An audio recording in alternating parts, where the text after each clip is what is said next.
allir til í smá persónulegt? Má ég opna hjartað og bara leggja því hérna á borðið fyrir ykkur? Bara passa að trampa ekki yfir það og svona. Má ég biðja ykkur að koma aðeins nær? Þið þurfið ekki bara kannski aftasti bekkurinn eða eitthvað, þeir sem að vilja. Svo gott að sjá svona vel í andlitin á okkur, bara þeir sem að vilja. Gefn, vilt þú ekki koma nær mér, Gefn? Nei, segi Gefn, ótrúlega hreinskilin. Ég er búin að vera alveg afskaplega mikið hugsi þessa viku og Guð hefur verið mikið að banka í mitt hjarta. Rúnar kom inn á það áðan að þetta er tímabil þar sem að við munum upplifa lækningu á hjarta og ég trúi því. Ástæðan fyrir því að það þarf að eiga sér stað er til þess að við getum gengið inn í þá tíma sem að, og köllun sem að Guð hefur fyrir okkur. Má ég heyra með. Þannig að Guð vill lækna okkur og það eru frábæra fréttir. Mér langaði til þess að segja ykkur, eyða nokkrum mínúndum hér í dag, til þess að segja ykkur minn vitnisburð. Og ég er svona elskuleg í dag, en ég hef ekkert alltaf verið svona alveg opaslega elskuleg. Ég hef verið mjög erfið á köflum. Rúnar segir alveg rosalega hátt amen og ég mun ná þér, Rúnar. Hafðu engar áhyggjur. Þannig að mér langaði bara aðeins að miðla því sem að Guð hefur gert í mínu hjarta. Ef þið viljið hlusta í smástund. Fyrir cirka 20 árum síðan, ég er alin upp í kirkju. Ég er góða stelpan. Ég gerði basically allt rétt, ólíkt Jóhannu. Jóhanna var vandræðagemsinn og Guðni bróðir, nei, ég er að djóka. Guðni var vandræðagemsinn, Guðni var svartisauðurinn. En hann er ekki svartisauðurinn í dag. En allavega, ég er alin upp í kirkju og reynda að feta af þennan mjóa stíg. Og það bara held ég að við gengið bara ágætlega. Ég gerði þetta svolítið svona í eigin mætti. Reyndi að gera allt rétt, lesa reglulega í Biblíunni og passa að klæða mig rétt. Og ég er algjörlega hætt því fyrir löngu síðan að já, ég uppgötta það. Guð er bara ekkert að pæla í því hvernig við erum klædd yfir höfuð. Hann horfir meira á hjartað og það er það sem að skiptir máli. Nú, fyrir cirka 20 árin síðan að þá giftist ég og Alli. Við giftum okkur. Það var dásamlegt. Það er fyrir nákvæmlega, 20 árin síðan, getur það verið. 99. Ég sem er 25 ára. Hvað gerðist? Ég var mjög ung. Ég var bara barnsaldri. Nei, ég er að djóka, ég var ekki það ung. En ég gifti mig og það var mikil blessun og eins og þið vitið að þá er Alli alveg einstakur maður, góður maður. Og Guð hefur blessað mig mjög mikið með Alla. Og ég trúi því að ég sé líka blessunin í líf Alla. Alli kannski kemur einn upp á eftir mér og segir sinn vitnisburð og bara hrósa mér í bak og fyrir. Já, hann sagði amen. En allavega, við giftum okkur og það var yndislegt. Það liði ekki nema nokkri mánuðir, við lentum alveg í alveg óbúslega erfiðri reynslu. Við erum búin að gift bara í 3 mánuði. Amma mín, Sibba-amma mín, var myrt. Þetta var í desember 99 og það var eins og hendi væri veifað. Ég fór bara í mjög mikið svartnætti í kjölfarið. Var alveg óbúslega mikið neikvæð. Ég var bitur, ég var reið. Hvernig getur það verið að góður Guð geti leyft svona inn í líf mitt og þeirra sem að voru að þjóna honum? Og ég bara skildi ekki upp niður. Og það sem að gerist í kjölfarið, ég fer að vera alveg óbúslega reið og ég fer að vera bitur. Ég tengdi svo mikið þegar hann var að tala á síðustu helgi með þennan stað, Mara. Og það er nefnilega svo merkilegt að við förum öll í gegnum eitthvað svona kringustæði þar sem við upplifum okkur á þessum stað. Mara. Stað biturleika. Þar sem að hlutirnir hafa ekki alveg gengið upp með þeim hætti sem að við höfum kannski séð fyrir eða óska eftir. Og þarna leið tíminn og beið og eins og ég segi var hún bara döpur, væga sagt, ef ekki þunglind. Og þá var ég alveg næsti bær við. Reið. Rúnar talaði að kristið fólki var ofboðslega reið, gagnvart kristnu fólki út af nánast á sama tíma. Þá fór við í gegnum alveg ofboðslega erfiðan klofning í kirkjunni á sínu tíma. Fólk sem að ég elskaði af öllu hjarta fór í burt. Og mér leið bara eins og ég væri bara ein einhvern veginn. Ég átti mína fjölskyldu en þið skiljið ekki tengingarna við fólki var með þeim hætti. Þetta fólk snert okkur alveg ofboðslega mikið og þetta var ofboðslega erfiður klofningur og það voru ofboðslega vondir hlutir sagðir í hita leiksins. Og vá hvað ég átti erfitt með kristið fólk á þessum tíma. Og trú mín var svo sannarlega skekin og hreinlega skekin. Og það er nefnilega svo merkilegt að þegar fólk gerir eitthvað á okkar hlut, hvað við einhvern veginn speglum það í áttina á Guði, sérstaklega þegar kristið fólk að ræða. Þá höldum við Guð er bara vondur, hvernig dettur, en vinir, fólk er fólk, Guð er Guð. Við erum að tala mjög ólíka hluti þarna. Fólk er fólk og Guð er Guð. Og þannig leið og beið og ég er búin að þyngjast örugglega okkur 3-4 mánuði síðan, 2-3 mánuði síðan, örugglega 30 kíló. Mamma segir alltaf bara nei Sibba, það bara getur ekki verið, hún var alltaf verið grönn. Nei, ég var bara orðin 100 kíló þarna og bara segja ykkur alveg svo bara í því líkri vanlíðan að það birtist á allan hátt í mínu lífi, eins og vanlíðan gerir. Er ég einum það að hafa upplifað það? Nei. Það bara einhvern veginn fór að speglast í alla hluti og ég var ógeðslega reið. Og ég og Alli og ég alltaf að hringi Jóhannu bara veistu það nýjasta. Þessi gerði þetta og þetta og þetta og Jóhanna var bara í kvíðakasti alla daga. Og endan með því að við hættum að hringja svona á, hætt að tala þetta. Við þurftum að hætta að tala þetta. Það var málið. Og dag einn, þegar ég fekk einhvers konar hugljómum frá Guði, að þá settumst ég og Alli niður og við sögðum bara við hvort annað, hingað og ekki lengra. Þetta er bara komið gott. Það er ekkert nema dauði í líf okkar, vanlíðan, þú veist, og engin gleði, engin spenningur. Ég var algjörlega hætt að heyra frá Guði því að biturleiki nákvæmlega gerir það. Það er allt í einu þurrkast fyrir allt samband. Og við verðum bara miðpunkturinn af alheiminum. Og allt fyrir að snúast það hvað við höfum gengið í gegnum og greiði ég og allir þessir söngvar. Og rosalega var ég góð að syngja þessa söngva. Ég var bara rosalega klár í því. Allir eru vondir nema ég. Það voru einn og einn sem voru alveg svona cirka bát í lagi. En þið vitið, ég var bara komin í þennan gír. Ég settist niður með alla og við fengum einhvers konar bara andlega vakningun í líf okkar. Ég tók ákvörðun á þessum tíma og ég sagði að þetta er bara komið gott. Ég trú á góðan Guð og við ætlum að snúa þessu við. Við ætlum ekki að lifa með þessum hætti. Við ætlum að fara að snúa við bæði hugsun okkar og því sem við segjum. Og við gerum samkomulag okkar á milli, ég og Alli. Og samkomulag var bara mjög einfalt. Við ætlum að fara að tala líf inn í líf okkar. Við ætlum að tala von inn í framtíð okkar, líf inn í líf okkar og við ætlum að sjá Guð starfa í líf okkar sem aldrei fer og þetta ég vissi betur.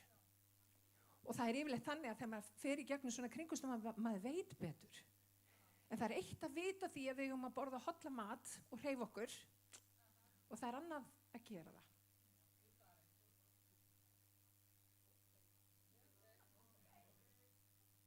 Við vitum hvað við erum að menna. Við vitum þetta og við erum svo full af þekkingu. En það sem að Guð vill gera, hann vill fara þekkinguna héðan og hingað. Og veitir það, hálsinn hérna er mynd upp á vilja okkar. Og það var talað Ísraelsmenn að þau eru harðsvíraðan háls. Það þýðir, þeir voru hér. Þeir vissu betur. Ég ætla bara ekkert að gera þetta. Skiljið, þegar Guð er að reyna að færa okkur nær hjarta sínu, þá skiptir svo miklu máli að hálsinn okkar fara að verða mjúkur. Og ekki bara mjúkur, heldur við beygjum okkur fyrir því sem að Guð segir. Því að útliti getur verið með einum hætti en sannleikur Guðs einhver allt annar. Og þarna var ég komin í einhvers konar algjörlega bara í einhverja kör. Og við tókum þessa ákvörðun, ég og Alli. Og ég bara gleymi ekki þegar við gerðum það. Og hvað gerðist í kjölfarið? Vá, krakkar, hvað gerðist í kjölfarið? Ég prenta út reikningastafi sem hafði virkilega blessað mitt líf, sem að töluði inn í kringumstæðna mínar og við erum að tala ógrynni af reikningastöfum og ég hvet ykkur til þess að gera það sama. Ég setti upp á speilin inn á baði hjá mér og ég myndi mig á lofur Guðs.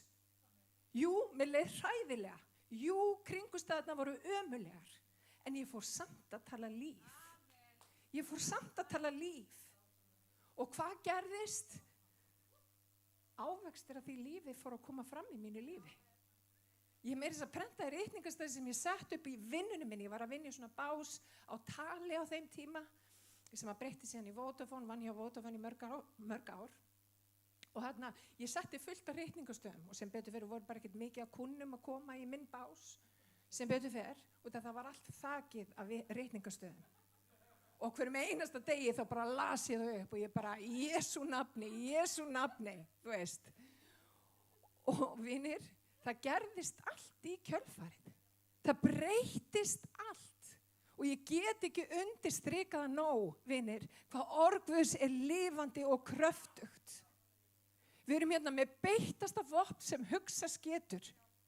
Og þegar við förum að tala út loforð Guðs, rétt eins og þessi einstaklingur í Bandaríkjunum yfir þetta litla barn fór að tala út og fór að syngja út, þá fór hlutir að gerast. Það leið ekki nema cirka 1,5 ár, þá var ég búin að missa öll þessi 30 kíló og þetta hafði svo mikið með hugarfar að gera. Hugarfar, vinir, það byrjar allt á hugarfari. Ég var búin að missa öll þessi 30 kíló, ég var komin í nýja vinnu. Ég var reynda þá, einmitt var að skipta vinnu þegar ég tók þessa ákvörðun. Ég var búin að fá 2 sinnum stöðuhækkun og ég held ég hafi 3 sinnum á þessu tímabili fengið launahækkun. Og ég ekki einu svona grínast í ykkur. Og ég ekki að segja það, tala út loforð Guðs og það verður bens fyrir utan hjá þér á morgun. Þetta virkar ekki þannig, bara alls ekki. En fyrir mig og í mínum kringumstæðum þá vildi Guð sýna mér, sérðu, það raunverulegur ávinningur. Þú breytir lífið þínu þegar þú fer að tala út mitt orð. Þetta var bara bónus. Það sem að gerðist hið innan með mér, það var það sem að breyti öllu. Ég fór að vera glöð á ný. Ég fór að þjóna Guði sem aldrei fyrr og ég hef einhvern veginn aldrei misst þessa gleði. Ég fór frá staðnum sem heitir Mara til Elím. Og þar, vinir, þar í Elím eru endalausar uppsprettur. Og óvinurinn, hann svo gjarn á að vilja halda þig frá þessari uppsprettu. Hann vil halda þér í vanlíðan. Hann vil halda þér í biturleika. Hann vil halda þér frá því sem að Guð hefur fyrir líf þitt. Og vinir, við þurfum að fara að snúa á óvinnin. Við þurfum að fara að svara honum og láta hann vita að hann sigraður. Má ég heyra með? Við þurfum að láta hann vita að það alveg sama hvað hann segir, ég og mitt hús, við munum þjóna Guði. Og það sem svo dásamlegt að við höfum aldrei sleppt því. Við höfum valið það í gegnum alls konar kringumstæður að þjóna Guði. Hefur lífið alltaf verið slétt og fellt síðan? Nei, langt í frá. Ég eignaðist börn 2004 og drengur minn, eins og drengurinn hennar Jóhannu, hann dó og hann var endurlífgaður. Ég var fyrir alveg gríðarlegu áfalli og dreymdi martraðir á hverju einustu nóttu. Ég fekk svo mikla áfallastreitur öskun. Að mér dreymdi martraðir á hverju einustu nóttu í örugglega 2 ár. Nokkrum árum síðar að þá hittum við lækni sem að sagði okkur það að drengurinn minn, hann myndi aldrei geta klætt sig sjálfur. hann myndi aldrei eiga eðlilegt líf. Hann yrði aldrei eins og fólki flest. Og ég get ekki útskýrt hvað ég var reið. Þarna var ég bara ógeðslega reið. Ég hugsaði, Drottinn minn, hvað ertu að spá? Hvernig getur þetta verið? Og ég var hérna að vorkina mér í örugglega 1,5 mánuð og ég grét og ég grét og ég grét og ég grét. Ég er alveg búin að fá lækningin í þetta en ég græt alltaf þegar ég tala um þetta. Og vá hvað ég var ósátt. Drengurinn minn sem hafði ekki gert nokkur sköpuðum hlut, gert ekki neitt til þess að verðskulda þetta, hann var að gangi í gegnum svona hremmingar. Og Guð myndi mig á, þegar ég var ólétt af börnunum mínum og þá kom erlendur predikar í heimsókn. Og hann vissi ekki að ég var ólétt og hann sagði við mig, Guð er að gefa þið 2-falda blessun, einhvern veginn þess að tvíbura. Guð er að gefa þið 2-falda blessun og börnin munu þjóna Guði og þau munu gera ótrúlega hluti í Guðsríkinu. Og allt í henni fer ég að muna þetta lofur Guðs. Og ég sagði, Drottinn, þetta getur ekki enda þarna. Ég neita að trúa þessu, að þetta verði hans framtíð. Ég bara neita því. Ég bara neita því. Ég veit betur í hjartanu. Og vinir, það þarf hugrekki. Þegar við ætlum að þjóna Guð, þá þurfum við hugrekki. Og Guð fyrir að minna mig á þessi loforð og ég fyrir að tala þetta út yfir syni mínum. Ég segi, ég veit að læknarnir segja eitt, en ég veit að Guð hefur annað plan fyrir líf þitt. Guð hefur magna plan fyrir líf þitt. Og viti menn, ekkert af þessu sem var spáð yfir líf hans að helstu sérfræðingum hefur ræst. Þið myndi aldrei giska á það að hann var að glíma við ykkur erfiðleika ef þið sæði það hér í dag. Hann var hérna í lofgjörunni. Þið myndi aldrei giska á það. Hann er 15 ára gamall og hann er orðinn aðstoðarþjálfari hjá HK. Hann elskar að spila fótbolta. Og jú, hann hefur svo sannarlega gengið og þurft að glíma sína glímu. En vá, hvað ég hef engar áhyggjur af framtíðans í dag. Því að Guð hefur reynst trúfastur. Eins og lagið segir, I raise, hallelujah. In the presence of my enemies, I raise, hallelujah. Og vinir, það sem að skiptir máli er hvað við veljum þegar hlutirnir ganga ekki upp og koma á mót okkur. Það er það sem að greinir hismið frá kjarnanum. Það er ekkert mál að lofa Guð upp á fjallstindi og þegar gæsahúðin er og þegar allt gengur upp. En það skiptir mestu máli hvað þú velur þegar þú ert í dauðans dimma dal. Og mér langar að segja við ykkur, þú kynnist Guði á alveg einstakan hátt í dauðans dimma dal. Því hann er liljan, ljúf í dalnum. Þar er hann, þar sjáið þið hlið á Drottni sem þið sjáið ekki annar staðar. Þannig ef að þú ert að gangi í gegnum dauðastimma dal, leitaðu Guðs, lofaðu Guð, segðu halleluja og segðu Drottinn, ég kýs að treysta þér. Ég kýs að lofa því í gegnum þetta allt saman. Ég veit loforð þitt. Og vinir, loforð Guð standa. Loforð Guð standa. En vinir, margir festast á þessari kringustæði þar sem þeir eru í biturleika. Margir festast þar. Og Stefán var einmitt að tala við mig, hann sagði það sem að mér finnst áberandi við Íslendinga er einmitt þetta. Þeir festast á okkur stað þar sem þeir eru ósáttir. Í staðin fyrir að ganga alla gönguna til enda og fá þessa lækningu sem að Guð hefur fyrir okkur. Því okkur er ekki ætlað að enda þarna. Okkur er ætlað að ganga til Elím, þar sem að uppsprettan er gnægð. Þar sem að við upplifum að lífið er létt. Og það er ekki endilega fyrir okkur, vinir. Þetta Þetta er ekki fyrir mig, það er út að trúna á Guð að lífið verður létt. Þegar við setjum traust okkur á Guð í staðinn fyrir okkar eigin kringumstæður, þá verður lífið létt. 3 árum eftir þessa reynslu, eftir að börnin okkar fæddust, þá fekk dóttir mín heilahimnubólgu. Hún var líka næstu í dáin. Bæði börnin mín hafa verið við dauðans dyr. Mjög sérstakt. Hún þarf líka að glíma við ákveðna afleiðingar af því. En vinir, Guð hefur svo sannarlega snúið við hennar högum líka. Við verðum að passa að við fáum ekki þetta mara hugarfar. Því oft ef við göngum í gegnum dauðans dimma dal, að þá þurfum við að byggja hús. Og okkur er ekki ætlað, vinir, að byggja hús í dalnum. Hann segir, jafnvel þó að við förum í gegnum dimman dal, að þá er ég með þér. Sproti minn og stafur, hann huggar mig. Og hann var að tala um viðinn sem þið þurft að setja. Sproti hans og stafur. Viðurinn í stafnum. Kross Krist. Halleluja. Vitið, þessi stafur, hann mun hugga þig. Þessi stafur, hann kemur svo víða við sögu. Því að það er eitthvað við það, vinir, að þegar við sleppum tökum og segja, veistu að drottin, ég kýs að treysta þér.